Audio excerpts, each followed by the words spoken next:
Bismillahirrahmanirrahim. Assalamu alaikum dear students and welcome to my YouTube channel Amar Shehzad 0.0. Dear students, आज की इस video में हम first year biology के कुछ इम्पोर्टेंट लॉन्ग क्वेश्चन देखेंगे चैप्टर वाइज, जो कि बोर्ड पेपर में बार बार रिपीट होते हैं और स्टूडेंट की आसानी के लिए हमने उनको चैप्टर वाइज अरेंज किया है ताकि स्टूडेंट्स उन क्वेश्चन को अच्छी तरह से देख लें। तो आपने इन क्वेश्चंस को अच्छी तरह से याद कर लेना है ताकि आप पेपर्स में अच्छी तरह से परफॉर्म कर सकें। तो आइए जी, आज का ये वीडियो लेक्चर वगैरह स्टार्ट करते हैं। हम मूव करते हैं towards subjective section 2, long question के ऊपर मुश्तमिल है। इसमें आपका पहला क्वेश्चन है, what is cloning, explain procedure of cloning. सबसे पहले आप क्लोनिंग की इसमें डेफिनेशन करेंगे, उसके बाद आप इसमें क्लोन को डिफाइन करेंगे कि व्हाट इज अ क्लोन। उसके बाद क्लोनिंग के मेथड है, ऑर्गेनिज्मिक क्लोनिंग भी आप इसमें एक्सप्लेन करेंगे, एमबी क्लोनिंग भी एक्सप्लेन करेंगे, और फाइनली इसकी इंपॉर्टेंस क्या है वो भी आप पॉइंट लिखेंगे। तो आपका ये लॉन्ग क्वेश्चन कंप्लीट हो जाएगा। ये लॉन्ग क्वेश्चन भी मुश्तमिल है। इसमें पहला क्वेश्चन है, how study of biology help Mankind in the protection and conservation of environment. आपके बुक के चैप्टर 1 के लास्ट में ये टॉपिक गिवन है। इसमें वो सारा टॉपिक आप लिखेंगे जिसमें effects on health, control of pollution, bio remediation, biological control, pollution in Pakistan और इंडेंजर्ड स्पीशीज, ये हेडिंग्स बन सकती हैं और आप ये सारी हेडिंग्स में पूरा टॉपिक कवर करेंगे। बायोलॉजिकल मेथड जो है वो क्या है, इसमें सिर्फ हेडिंग बता दी गई है। उन हेडिंग के तहत आपने लिखना है डिडक्टिविज्म, इंडक्टिविज्म, और फिर उसके बाद थ्योरी है और लॉ है, तो इसको आपने एक्सप्लेन करना है। तो ये था आगे बेटा, जितना पेपर जो है उसमें हेडिंग और सब हेडिंग ज्यादा होंगी उतने ही आपको मार्क्स भी ज्यादा मिलेंगे। अपने ब्रांचेज हैं तो उनकी डेफिनेशंस लिखें और उनको थोड़ा थोड़ा एक्सप्लेन करें। बायोलॉजिकल मेथड में जो एक्सपेरिमेंटल इंक्वायरी है, जो सेट मेथोडोलॉजी है, वहां से आप शुरू करेंगे। ऑब्जर्वेशन, क्वालिटेटिव, क्वांटिटेटिव, हाइपोथेसिस, उसके और तरीके, उसके बाद डिडक्टिव रीजनिंग, इंडक्टिव रीजनिंग, फिर डिडक्शन है, एक्सपेरिमेंट है, फिर लॉ, और उसके बाद साइंटिफिक थ्योरी और साइंटिफिक लॉ है। इसी तरह से फूड प्रोडक्शन जो है बायोलॉजी का इंपॉर्टेंस रोल है, इंक्रीज इन फूड के मेथड बताएंगे। फिर उसके बाद कंट्रोलिंग डिजीज बताएंगे, उसमें environmental hazard, biological control, biopesticide, IDM यानी कि integrated disease management, soil conservation कैसे होती है, हाइड्रोपोनिक कल्चर टेक्निक की हेडिंग देंगे, फूड प्रिजर्वेशन जो है जिसमें मॉइस्चराइजेशन को एक्सप्लेन करेंगे।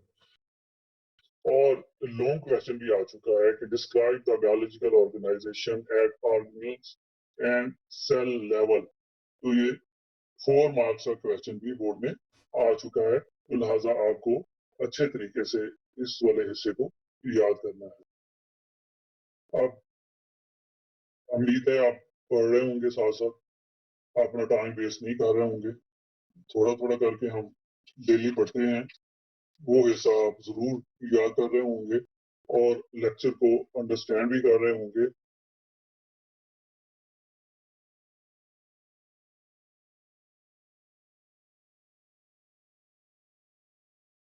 नेक्स्ट है, describe the classification of proteins.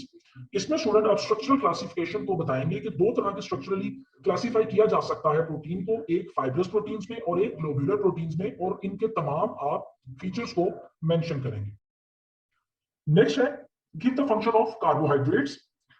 Carbohydrate के इंट्रोडक्शन वाले टॉपिक में ही इसकी इंपॉर्टेंस मेंशन है, वहीं पे इसके फंक्शंस लिखे हुए हैं, वो सारे फंक्शंस आप इसमें मेंशन करेंगे। नेक्स्ट हम मूव करते हैं टूवर्ड्स फंक्शन ऑफ प्रोटीन, तो उसके 6 जो फंक्शंस हैं वो बताएं। ऐसे ही 6 या 7 बार हम एंड भी बना लेते हैं। ऐसे ही 4 प्रॉपर्टी ऑफ वाटर जो है, आप इसके अंदर भी सब हेडिंग्स हैं, तो 4 चाहिए, मैंने 6 दी हुई है, आप इसको 4 कर लें, कोई सी 4। प्राइमरी स्ट्रक्चर ऑफ प्रोटीन में पहले आप बताएंगे प्रोटीन कितनी बनी हुई है, फिर उसका सीक्वेंस बताएंगे, फिर उसकी टाइप्स ऑफ अमीनो एसिड बताएंगे, फिर ऑर्डर कैसे अरेंज होता है वो बताएंगे, अरेंजमेंट ऑफ अमीनो एसिड कहते हैं। फिर 2 एग्जांपल, सिकल सेल, हीमोग्लोबिन और इंसुलिन जो है, उस दोनों की आप एग्जांपल्स जो है वो देंगे, और इसके बाद ये प्राइमरी स्ट्रक्चर जो है वो आपकी कंप्लीट हो जाएगी। ऐसे ही लिपिड्स के फंक्शन है, तो उसकी हेडिंग बनाएं और उसको एक्सप्लेन करें।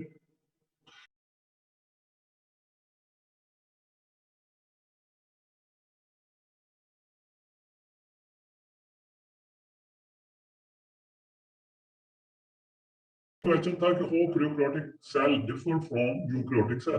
तो इसमें आपको ये वाला सवाल जो है ये हमेशा कंपैरिजन में लिखना होता है और इसमें कम से कम आपको 5 to 6 डिफरेंस जो है वो लिखने चाहिए ताकि एग्जामिनर जो है वो नंबर ना काट सके। तो अमूमन आधा आधा नंबर होता है 1 पॉइंट का।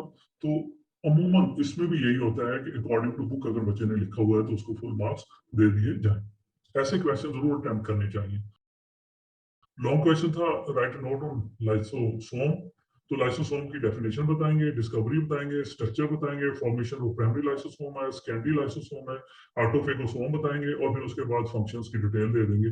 तो ये भी अकॉर्डिंग टू बुक अगर आपने पूरा लिखा है तो इसमें फुल मार्क्स आ जाते हैं, लेकिन हेडिंग्स अगर आप देंगे तो ज्यादा होगा और इसमें भी डायग्राम का नंबर जरूर होगा।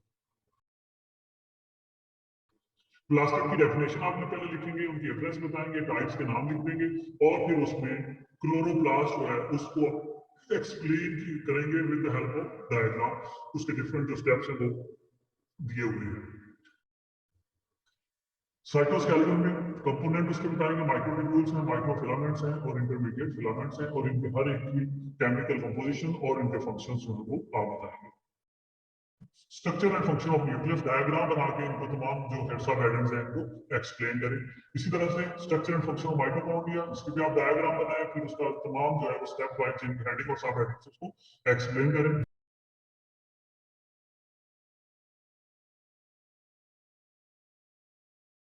लॉन्ग क्वेश्चन है कि discuss lactic cycle of bacteriophage. अब अगर इसमें नहीं बताया गया कि डायग्राम जो है उसकी जरूरत नहीं है तो फिर आपको डायग्राम बनानी है। मोस्टली क्वेश्चंस में मेंशन होता है कि स्केच बनाने की या डायग्राम बनाने की जरूरत नहीं है। अगर ये नहीं लिखा हुआ तो इसका मतलब है कि डायग्राम के नंबर होंगे, फिर अगर आप डायग्राम को छोड़ेंगे तो आपके मार्क्स कट जाएंगे। अमूमन जितने भी लॉन्ग क्वेश्चंस होते हैं उनमें ये चीज मेंशन होती है, जब एग्जामिनर की बनाता है मार्किंग की तो उसमें वो ये लिख देता है कि अकॉर्डिंग टू बुक लेवल, यानी कि जो बुक में जितना मटेरियल लिखा हुआ है अगर उतना मटेरियल बच्चे ने लिखा है तो उसको फुल क्रेडिट दें, यानी कि उसको पूरे मार्क्स हैं। तो जिसमें आप हेडिंग्स में लिखेंगे तो आपके नंबर बन जाएंगे। Attachment to bacterial cell wall हो जाएगा, ऑब्जॉर्प्शन और पेनिट्रेशन कैसे होती है, रेप्लिकेशन ऑफ फेज वायरसेस हो जाएगा और उसके बाद लाइसेंस का प्रोसेस क्या होता है और डायग्राम बना दें। 5 किंगडम सिस्टम जो है इसमें आपने 5 किंगडम्स जो है उनकी पहले बताना है कि उनकी division, level of cellular organisation और मेथड ऑफ न्यूट्रिशन की बेस के ऊपर हुई 5 किंगडम्स के नाम और फिर उनकी डिस्क्रिप्शन देनी है। मॉडिफिकेशन जो थी वो फिर उसमें cellular organisation, mode of nutrition, psychology, genetics और सिम्बियोटिक ओरिजिन वगैरह को मद्देनजर रखा गया। और मार्कस शॉर्ट जो थी उन्होंने ये क्लासिफिकेशन की थी। फिर उसने 2 मोनिरा और प्रोटेस्टा जो है उसको प्रोटोटेस्टा और प्रियोप्लाटी का नाम दिया था, बाकी रिमेन सिमिलर था। हाइपेटाइटिस की तमाम पहले हाइपेटाइटिस की डेफिनेशन देंगे, फिर सिम्टम बनाएंगे और फिर उनकी हर टाइप जो है उसके और उसके जो सिम्टम्स हैं गतिविधि है और उसका ऑर्गेनिज्म जो वायरस है वो आप बताएंगे और फिर इनके ऊपर प्रिवेंटिव मेजर्स भी आप इसके बताएंगे। 2 to 5 किंगडम, पहले 2 किंगडम बताएं, फिर उसके बाद इनके ऑब्जेक्शंस बताएं, फिर कॉन्फ्लिक्ट ऑफ फंजाई, फिर उसके बाद 5 किंगडम जो है, फिर उसके बाद उसके अंदर मॉडिफिकेशन, ये सारा आप इसमें लिखेंगे। नोमेनक्लेचर जो है और ये रूल्स इसके क्या है ये सारे मैंने दिए हुए हैं हेडिंग्स में, ये आप करें इसी तरीके से। 8th question characteristic of virus, जहां भी पॉइंट्स बन सकता है या हेडिंग बन सकती है वो आप जरूर बनाएं इसी तरीके से। 8th question characteristic of virus, जहां भी पॉइंट्स बन सकता है या हेडिंग बन सकती है वो आप जरूर बनाएं। इसी तरह से जो कैरेक्टरिस्टिक है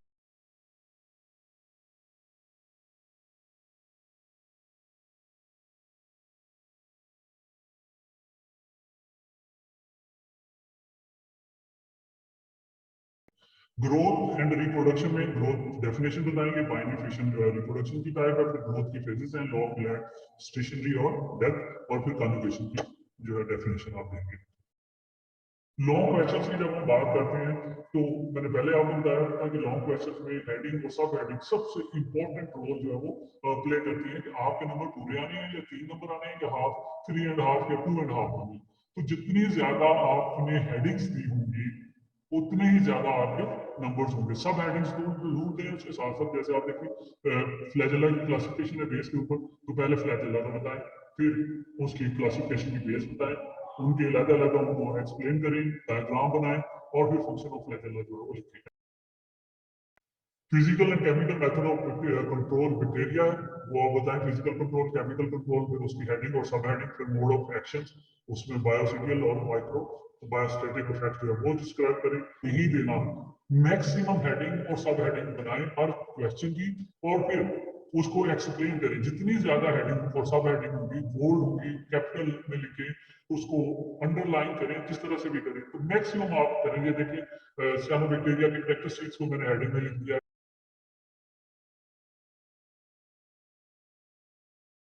अकॉर्डिंग टू बुक लिखना होता है, लेकिन बुक को अगर आप बुक की तरह ही लिखेंगे पेपर में तो इतने नंबर नहीं आएंगे।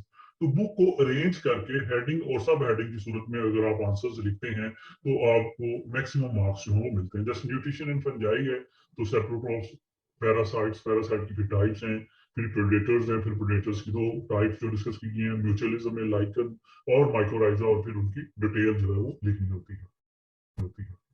ऐसे ही economic gain due to the fungi, तो ये 4 हेडिंग्स हैं। एडिबल फंजाई, इंडस्ट्रियल यूजेस है, एंटीबायोटिक और अदर केमिकल्स हैं, और इंपॉर्टेंस ऑफ यीस्ट आपने बतानी है।